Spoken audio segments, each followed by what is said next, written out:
ప్రియమైన దేవుని పిల్లలారా, మీ బైబిల్ గ్రంథాన్ని తెరిచి ఆదికాండము 18వ అధ్యాయం 23వ వచనం మీ ముందు ఉంచుకోండి. ఆదికాండం 18:23. సందర్భము, దేవుడైన యెహోవా సొదొమ గొమొర్రాలను నాశనం చేయటానికి తన దూతలను పంపాడు, తానే వెళ్ళాడు. అబ్రహాము యెహోవాతో మాట్లాడుతున్నాడు. అబ్రహాము మాట్లాడుతూ ఉండగా ఇద్దరు దూతలు సొదొమ వైపు వెళ్ళారు. ఏం చేయటానికి? చూడటానికి. ఏమి చూడటానికి? పరలోకానికి వచ్చిన మొర నిజమా కాదా గమనించాలి. సొదొమ గొమొర్రా ట్విన్ సిటీస్, జంట నగరాలు. వాటిని నాశనం చేయాలి. వాటిలో ఉన్న పాపం అపరిమితమైపోయింది. ఆ రెండు పట్టణాల మీద కలిపి వేలాది మంది ప్రజలు ఉండి ఉంటారు ఆ రోజుల్లో. లోతు అక్కడ కాపురం ఉంటున్నాడు. కాబట్టి అబ్రహాము ఇంట్రెస్ట్ ఏమిటంటే లోతు కుటుంబం. అబ్రహాము దేవుని అడుగుతున్న ప్రశ్న, అబ్రహాము దేవుని సమీపించి ఇట్లనెను. ప్రతి పదం అద్భుతమే బైబిల్లో. సమీపించి అన్నప్పుడు physical appearance of God to Abraham. యోహాను 8లో ప్రభువు చెప్పారు, నీ తండ్రి అయిన అబ్రహాము నన్ను చూడాలని ఆశపడ్డాడు, చూచి ఆనందించాడు అన్నాడు. ఎప్పుడు చూచాడు, ఎప్పుడు ఆనందించాడు? ఇదిగో ఇక్కడే 18వ అధ్యాయంలోనే. అబ్రహాము దేవుణ్ణి చూచాడు. దేవుడు నరుడుగా వచ్చాడు. అందుకే అబ్రహాము దేవుణ్ణి సమీపించాడు. అప్పుడు అబ్రహాము సమీపించి, దేవుని సన్నిధిలో ఆయన్ను సమీపించి ఇట్లా అన్నాడు, దుష్టులతో కూడా నీతిమంతులను నాశనము చేయుదువా? ప్రశ్న. దుష్టులతో కూడా నీతిమంతులను నాశనము చేయుదువా? చేయడు. దేవుడు ఎంత సహనం గలవాడంటే ఒక ఉపమానంలో చెప్పాడు. ఒక యజమానుడు గోధుమలు ఒక పొలంలో విత్తి వెళ్ళాడు. మొలకల కొరకు ఎదురు చూస్తున్నాడు. ఈ లోపల అపవాది గోధుమ గింజలతో పాటు గురుగు గింజలను విత్తాడు. యజమానుడు మొలక వచ్చిన తర్వాత చూచుకుంటే గోధుమ మొక్కలతో పాటు గురుగు మొక్కలు కూడా ఉన్నాయి. సేవకులను పిలిచి చెప్పాడనే, మనం గోధుమలు విత్తామే, కానీ శత్రువు గురుగులు కూడా విత్తేశాడు. సేవకులు అన్నారు, కోసేద్దాం, వాటిని పెరికేద్దాం అన్నారు. పెరికేద్దామంటే యజమానుడు చెప్పిన మాట, వద్దు వద్దు వద్దు, పెరగనివ్వండి. గోధుమలతో పాటు గురుగులను కూడా పెరగనివ్వండి. కోత కాలం వస్తుంది కదా, అప్పుడు కోద్దాం. గోధుమలను కొట్లలో సమకూరుద్దాం, గురుగులను అగ్నిలో దహిద్దాం. గురుగులు దహించబడాలి. అయితే గురుగులను ఎదుగమునికి కోసేస్తే పొరపాటున గోధుమ మొక్క పీకే ప్రమాదం ఉంది. ఒక్క గోధుమ మొక్క పీకబడితే ఎంతో నష్టం. చాలా గోధుమలు రావు కదా మొక్కపోతే. కాబట్టి ఒక్క గోధుమ మొక్క పీకబడకుండా అన్ని గురుగుల మొక్కలు ఉంచాడు. అర్థం ఏమిటి? నీతిమంతులు నాశనం కాకుండా కాపాడటానికి దేవుడు అవినీతిమంతులను ఉపేక్షిస్తున్నాడు. ఇది సత్యం. ఇది అర్థం చేసుకోక అబ్రహాం అన్నాడు, దుష్టులతో కూడా నీతిమంతులను నాశనము చేయదువా? ఎట్లా చేస్తాడండి? ఆయన ఎవరనుకుంటున్నావు? దేవుడు, నీతిమంతుడు, న్యాయవంతుడు. సొదొమ గొమొర్రాను నాశనం చేయడానికి వెళ్ళినప్పుడు అబ్రహాము యొక్క ఆలోచన అంతా కూడా ఏమిటో తెలుసా? లోతు లోతు లోతు తన రక్త సంబంధి అయిన లోతు. చూడండి, ప్రతిరోజు ఉదయాన్నే లేచింది మొదలు రాత్రి పడక మీదకి వెళ్ళే వరకు కూడా నేను నా రక్త సంబంధికులందరి కొరకు ప్రార్థన చేస్తా. వాళ్ళకి నేను ఇష్టం ఉన్నా లేకపోయినా, నాకు వాళ్ళంటే ఇష్టం ఉన్నా లేకపోయినా, రెండూ చెప్పాను నేను. చాలా మంది బంధువులకు నేనంటే ఇష్టం లేదు, కొద్దిమంది బంధువులంటే నాకు ఇష్టం లేదు. I'm not convinced with their characters. అయినా సరే వాళ్ళు గుర్తుకొస్తారు నాకు. ఎవ్రీడే ఎవ్రీడే ఎవ్రీడే ప్రతిరోజు గుర్తుకొస్తారు. లోతు అబ్రహాము విడిపోయారు. లోతు అబ్రహాము విడిపోయారు. Nothing to do with Lot again. Lot వెళ్ళిపోయాడు. అయినా సరే అబ్రహాముకు లోతు గుర్తుకొస్తున్నాడు. విచిత్రం, లోతుకు అబ్రహాం గుర్తుకు రాలా.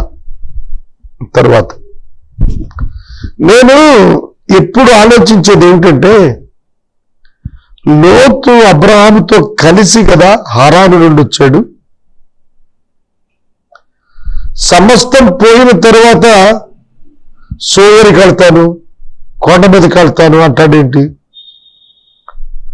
మా బాబాయ్ ఉన్నాడు, ఆయన దగ్గరికి వెళ్తాను అండే. అదే విచిత్రం, అదే దౌర్భాగ్యం. లోతు గూర్చి అబ్రహాం ఆలోచిస్తున్నాడు కానీ అబ్రహాం దగ్గరికి వెళ్ళాలని లోతు ఆలోచించాల. అయినా సరే అబ్రహాం లోతును ప్రేమిస్తున్నాడు. లోతు రక్షణ కొరకు, లోతు కుటుంబ రక్షణ కొరకు, లోతు కుమార్తెలు, కుమారులు, అల్లుళ్ళు అందరూ రక్షించబడాలి. లోతు భార్య రక్షించబడాలి. అందుకు దేవుణ్ణి ప్రశ్నిస్తున్నాడు అబ్రహాము. అందుకు దేవుణ్ణి ప్రశ్నిస్తున్నాడు, దుష్టులతో పాటు నీతిమంతులను నాశనం చేస్తావా? ఆయన ఉద్దేశం ఏంటంటే, నీతిమంతుడు అంటే బిలీవర్, విశ్వాస్. మీకు విషయం చెప్పాలి, లోతుతో దేవదూతలు అన్నమాట, నీవు ఇక్కడ ఉండగా ఈ స్థలమును మేము ఏమీ చేయలేము. నేను ఇక్కడ ఉండగా మేము ఈ స్థలమును ఏమీ చేయలేము. అర్థమవుతుందా? ఆలోచించాలి. లోతు ఆ పట్టణములో ఉన్నప్పుడు దేవదూతలు ఆ పట్టణాన్ని నాశనం చేయలేరు. Because the righteous man in Sodom and Gomorrah. 19:22 ఆదికాండం. నీవు త్వరపడి అక్కడికి తప్పించుకుని పో, నువ్వు అక్కడికి చేరే వరకు నేనేమి చేయలేను. God cannot do anything. దేవుడు ఏం చేయలేడు. నీతిమంతుడు ఉండగా ఏమి చేయలేడు. అలాగే సంఘము కూడా అంతే.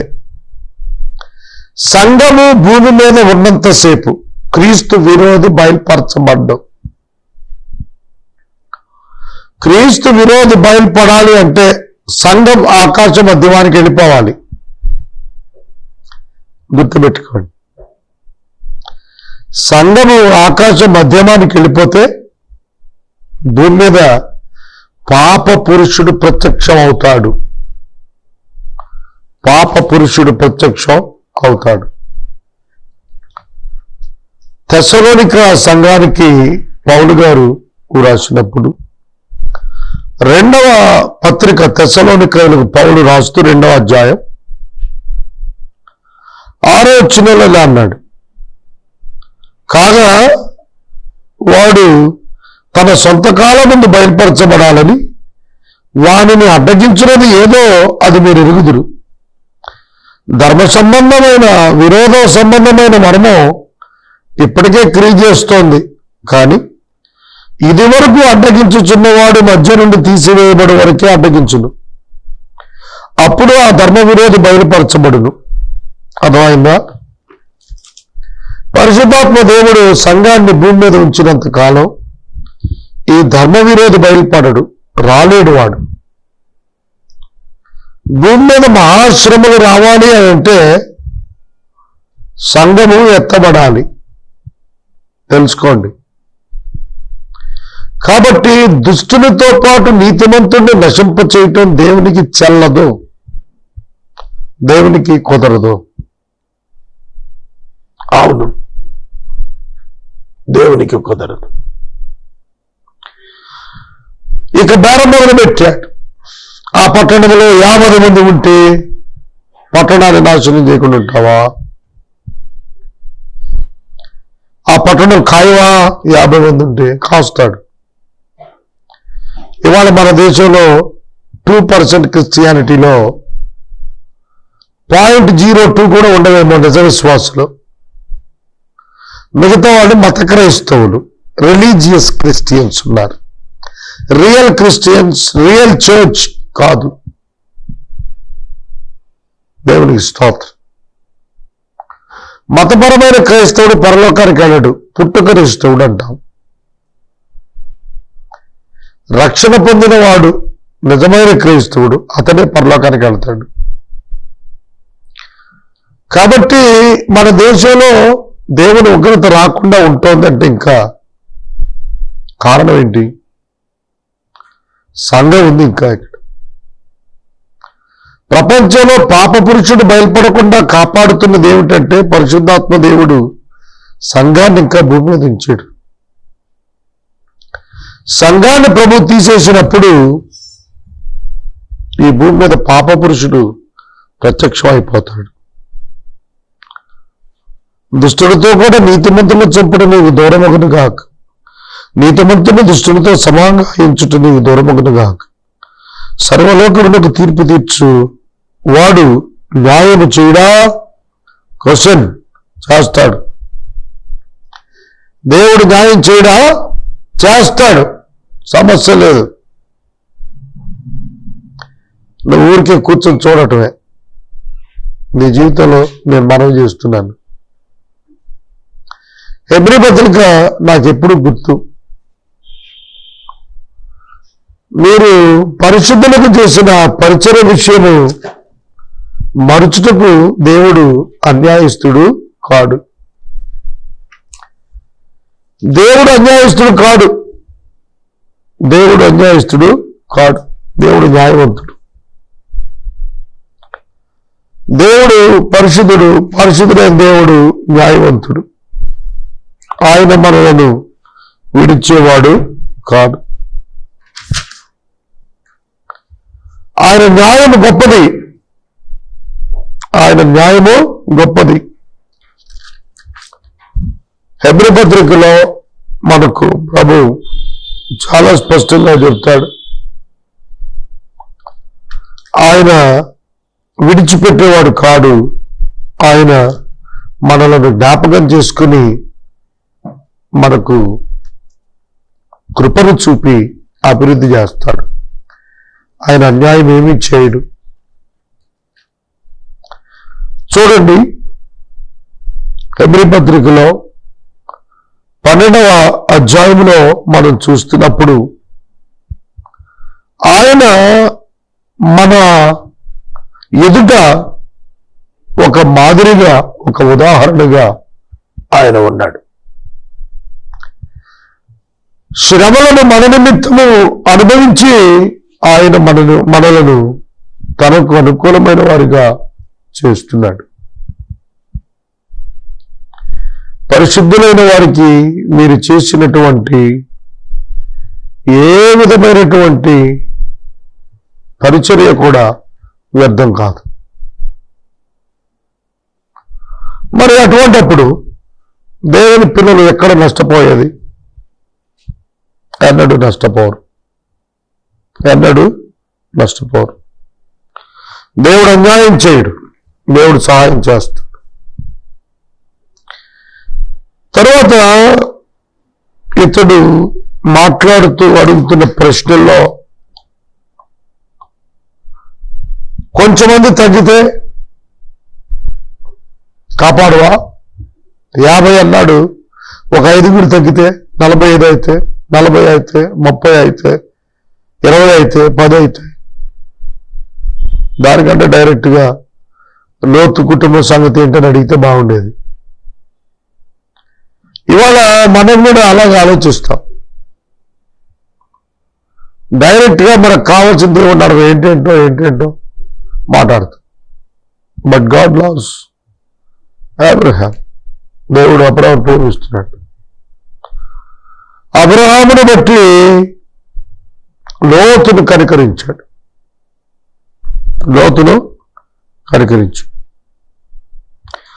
అబ్రహామును జ్ఞాపకం చేసుకుని లోతును దేవుడు రక్షించాడు.